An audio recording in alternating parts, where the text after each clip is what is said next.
Hi guys, kain po tayo. Hapunan. Alam niyo ba mga guys kung ba't ngayon ako naghahapunan? Kasi hindi muna ako sumabay sa misis ko dahil ano ko para akong nabano sa tubig kasi ilang araw kaming walang tubig ang pangako ng prime water ngayon daw alas 7 ayusin na. Nagkatubig na kami. Kaya parang sabik na sabik kong ipunan lahat ng mga ano namin, pinag-iipunan ko yung mga drum sa loob ng CR, yung drum dito sa may kusina ko. Tapos nag-reserve ako ng 2 container para sa panghugas ng plato. Ayoko kasi nauubusan ng tubig Pagka naghugas ng plato, gusto ko yung lagi may nakareserba. Kaya ngayon lang ako kumakain. Kanina pa ako niyayaya ng misis ko. Sabi ko, hindi, wala pang ipon ng tubig Iipon muna ako, tapos pagka nakaipon na.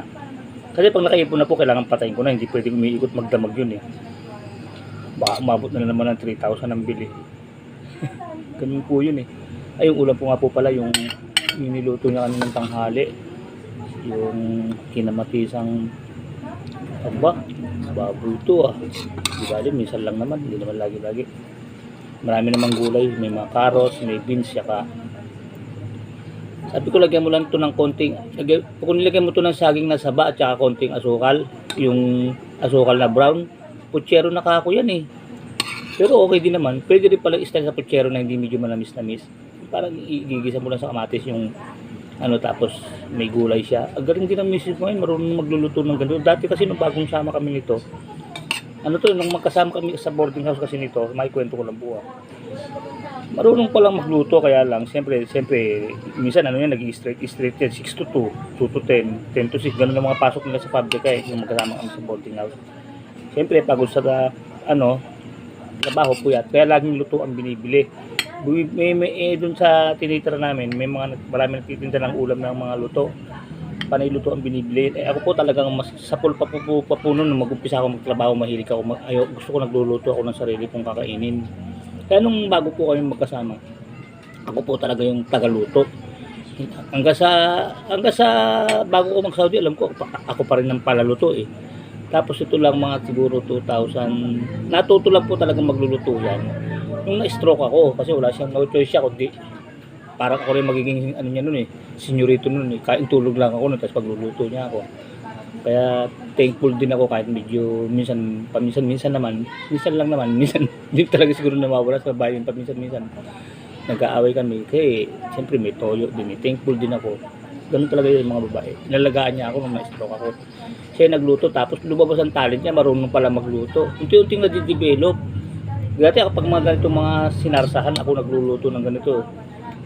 Alam na mga anak ko yung mga ganito, yung mga menudo, mga ako tagaluto niyan.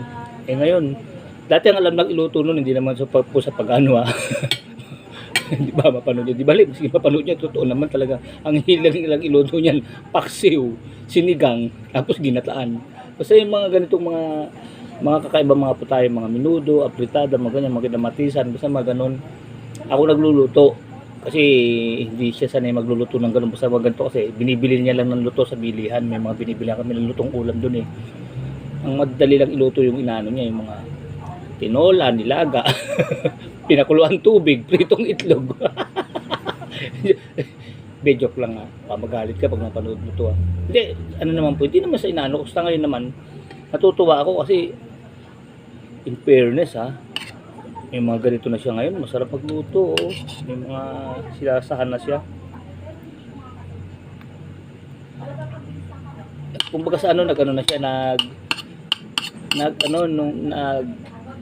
nag-innovate na siya sa pagluluto, yung mga sinarsahan. Mahilig na siya ngayon sa mga lutong mga sinarsahan, kasi dati hindi siya mahilig magluto ng mga ganun yung mga nilalagyan ng mga tomato sauce.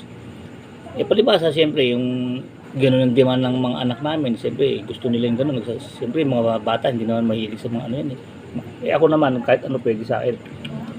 Paksiw na tilapia, paksiw na bangus ang hilig. Doon kami nagkakasundo pareho kasi mahilig ako sa paksiw din Pagka naman sa paksiw, mas masarap siya magpaksiw kaysa sa akin, kaya pagka hinahayaan ko siya magpaksiw. Ngayon pati yung mga sinarsahan, marunong na rin po yan, mga ganyan. Kanina pa kinakain doon, hindi ako nagsawa. Dahil siguro nasabik lang ako sa karne, kaya hindi ako nagsawa. Hindi talaga, masarap talaga. Masarap ang luto mo Ayos darling, okay. Napapanood niya to Kasi siyempre friend kami sa Facebook nun Kaya ngayon lang po ako naghahapunan. Para akong, kumbaga sa ano, para akong nabano sa pag-iipon ng tubig. Nasabi ako, ilang araw na nag-iigib kami. Dati kasi nag-iipon kami ng tubig para may... Tsaka natuwa ako na ipunan ko ng tubig dun sa loob ng CR namin kasi nga dati nag-iipon kami dun sa labas dahil nga hindi naman namin nag-iipon kami dyan sa ano, hindi naman namin hindi namin makapaligo dyan sa CR dahil nga yung tubig hindi bumababa. Ngayon, gaya ng vlog ko po kanina, napapaliguan na po ang CR ko. Kaya binalik namin dun ng mga ipunan na ano yung malalaking ano timba na parang drum. Kaya doon na ulit kami mag-iipon. Inipunan ko. Gusto ko lagi may tubig eh. Oh. Guys, para sa inyo unang subo. Carrots, kanin, bitsuelas. Parang putsero din to eh. Kung pag nilagyan mo lang to ng konting asukal tapos nilagyan mo ng mais tsaka saging na saba, putsero na to. Pero masarap din kahit na hindi lasang putsero.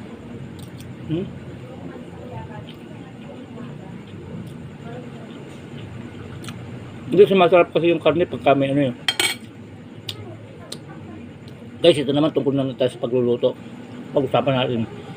Alam niyo guys, ang laki ng sinasarap ng karne pag may carrots, tsaka ano yung siling pare kung tawagin yung ano, bell pepper ba yun? Ang laki ng sinasarap ng karne pag may sangkap na ganun. Kasi mabango yun eh, sumasarap ang karne. Ganito, yung siling ano yung siling pare. Nagkakaroon, parang nagiging class yung lasa ng ano, luto. Kasi sa bopis, lagyan nyo ng bell pepper, masarap pa may bell pepper sa bopis. Iba kasi nilalagay lang dun, ano lang eh. Yung, ano, dahon ng laurel, paminta, tsaka ano. Iba, alam ko ganun. Tapos nilalagyan nila ng hinahaluan ng gulay. Yung, minsan hinahalo nila yung carrots, labanos o kaya ano yung puso ng saging, pamparami ba sa bopis. Haluan nyo rin ng ano ng bell pepper, mas masarap din. Nagiging class yung lasa. Ganun siya magluto ng bopis. Ang masarap, isa pang masarap na luto niya, gustong-gusto ko yung bopis. Ang gabi ko galing na magluto nito. Gumaling na magluto. Pag nagluto siya ng bopis, ang sarap. Ganun pala yung technique. May bell pepper. Nakita ko may bell pepper pala. Ang nilalagay yan naman kung gulay sa ano, bopis. Carrots hindi niya na nila. Minsan pagka ano, sinasamahan ng labanos pagka ni-request ko. Basta ang di nawawala carrots sa bell pepper. Sarap niya mag-bopis. Nung nasa Saudi ko eh, hindi naman ako nagpakasawa sa ang mura-mura ng isang hugot ng ano dun eh, yung isang hugot na pang bopis alos ipamigay dun sa Saudi. Hindi ko nakahiligan magkakainom kasi nga ewan ko, siguro hindi ako masarap magluto ng bopis. Siya ngayon lagi ko nire-request magluto siya ng ganun eh. Saka ano, mura ng konti yung kaysa sa karne. Yung ano yun eh, yung isang hugot na ganun nakasama yung gulong-gulungan ng baboy, yung ano niya, tapos diretso sa lang yung ano niya, yung lungs. Yun ang ginagawang bopis eh. Isang hugot. Sarap niya magluto ng gano'n.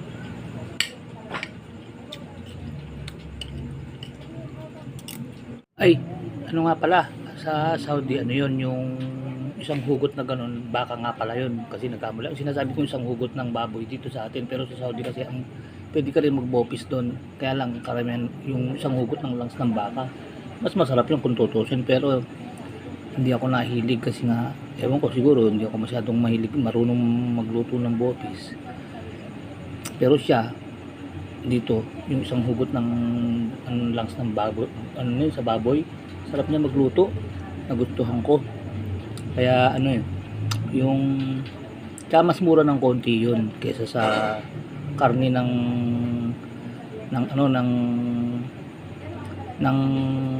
baboy mismo kasi may halo pang gulay yun eh.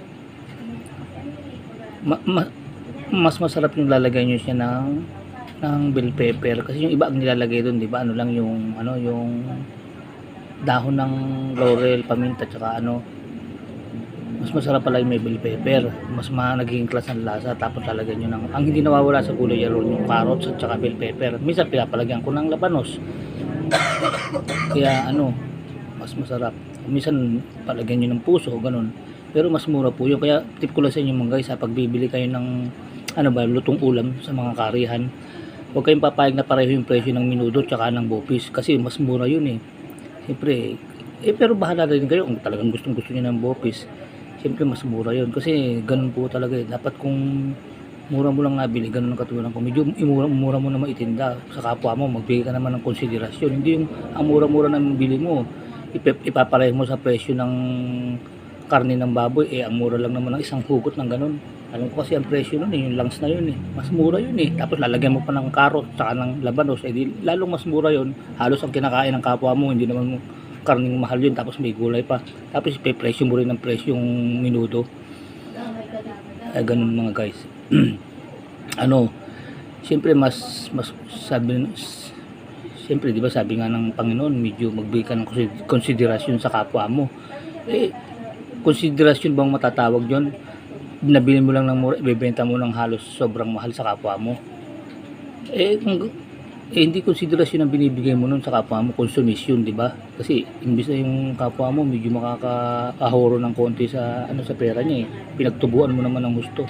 Kaya minsan nga sinasabi ko, katwiran ko sa ganun, kung ganun ang katwiran mo sa pagtitinda, yung halos napakamahal mo magtinda sa kapwa mo, mang-hold up ka na lang, huwag ka na magtinda. Kasi para mo na rin hino-hold up ang kapwa mo nun Ito pa nagtitinda kung pe-presyo mo ng sobrang taas, di ba?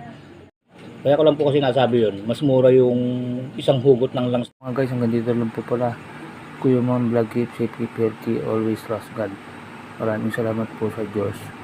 Pasensya na po kayo mga guys kaya ko lang kasi sinabi yun pero huwag nyo naman din pong gagawin yung sinabi kong mang hold up pala lang siyempre parang kinumpara ko lang sa ganun yung pagtutubo ng pasensya na po kung meron akong natamaan sige po mga guys, maraming salamat po.